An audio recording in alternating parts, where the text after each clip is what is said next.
যদি আমরা রাষ্ট্র পরিচালনার সুযোগ পাই তাহলে বেগম খালেদা জিয়া এবং জিয়াউর রহমানের আকাঙ্ক্ষার যে বাংলাদেশ ও বাংলাদেশকে বানাইতাম আমরা।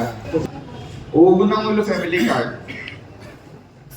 মনোহরণে যে নিব আমার একটা স্যাম্পল ইকো মহিলা তো দুইটা জিনিস গুরুত্বপূর্ণ জিনিস আমরা সিলেট ছাড়া করতাম যদি আপনারা সাথ পাই।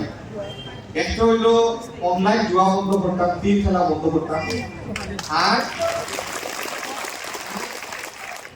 মাদক বন্ধ করতাম আমরা সিলেট। আমরা খাও আমরা করবো ইনশাল্লাহ যদি আল্লাহ সুযোগ দেয়।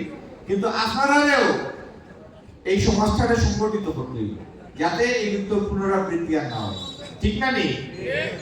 তো যদি এই সমস্ত কথা আমরা এক থাকি, আমরা ইনশাল্লাহ আল্লাহর সাহায্যে আগামী দিন এমন একটা সিলেট পাইতাম যে সিলেট সারা দেশের কাছে দৃষ্টান্ত থাকতো, যেন এমন সুযোগ থাকতো, যেন তরুণ নগর লাগি আইটি সংক্রান্ত সম্পৃক্ত বিভিন্ন পেশার সুযোগ থাকতো।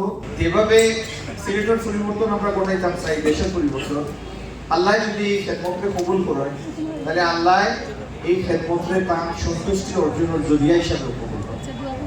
আসসালামু আলাইকুম। আল্লাহুম্মা গফির লানা ওয়া লিওয়ালিদাইনা। ইয়া আল্লাহ তোমার বান্দাকে maaf করে, আল্লাহ দেশ মাতাকে maaf করে জান্নাতের আলা মাকাম জান্নাতের মেহমান হিসেবে কবুল ফরমা। ইয়া আল্লাহ তোমার বান্দার আওলাদ আল্লাহ দেশ নায়ক তারেক জিয়া অনেক নির্যাতন সহ্য করে আজকে দেশের মাটিতে আসলেন। আল্লাহ আমাদের দেশ নায়ক তারেক জিয়ার মনের আশাগুলো পূর্ণ ফরমা।